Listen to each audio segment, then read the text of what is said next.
for this next one, we're going to take this black box right here and select it, and we're going to round the corners of the black box to 200 pixels. So go ahead and pull on one of these corners here to start rounding it.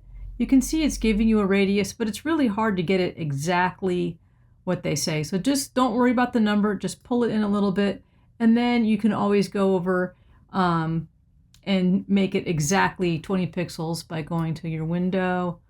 Let's go to the transform panel, and then when you open that up, you can see here that these are the radius parameters. So we're going to go in here and just put 200 and then press enter, and since this is locked, they all go to 200.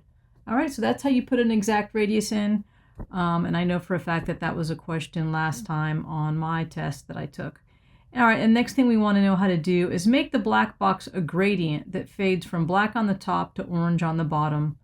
So we want to go here and let's open up window and open up our gradient. But to find the one that I want you to do is go where it says presets and go to the brights and choose the orange gradient like this. But I want you to change it so that it fades to black at the top.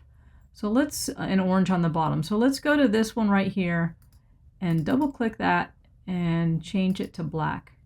So to make it go from top to bottom, we just need this gradient tool here and then click like this from the top and go down to the bottom like that so that it fades from orange to black. And then we have one other thing or two other things we want to do here. We want to save this gradient as a graphic style. So go to window and choose graphic styles. And we want to save that by clicking plus. And we can double click this and we can call it tigers. That way, if we want to use it again on something else, it's already in there and we can just drag it on there. All right, and then the last thing was go here where it says tigers, make the text 70% opacity and blend it with luminosity. So on Photoshop, we go to the layers tab, but in Illustrator, we have to go to window and open up transparency.